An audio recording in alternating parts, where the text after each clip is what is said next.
Travel ban 2.0 in less than 2 hours. President Trump's revised plan will be taking effect.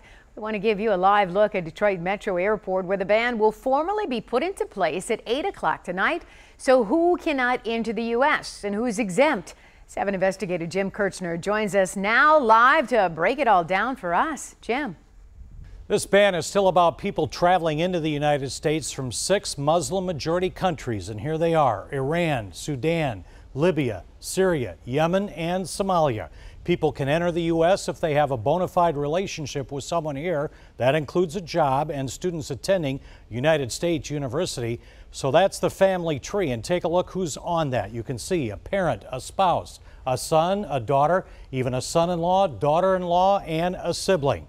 The extended family tree, however, not considered the same to get into the United States. Here are the ones who don't automatically. We're talking about fiancés, grandparents, grandchildren, aunts, uncles, cousins, nieces, nephews, even brothers-in-law and sisters-in-law.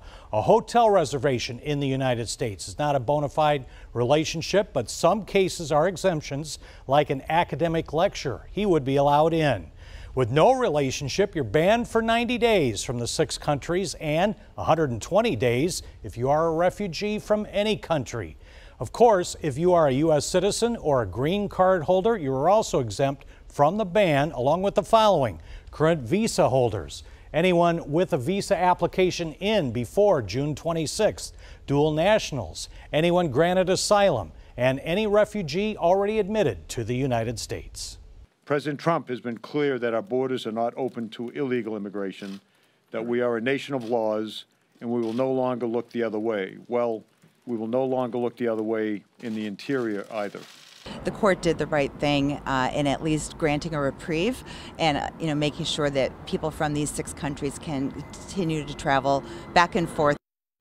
Now, this is far from over. The Supreme Court will take this up again, hearing legal arguments in October.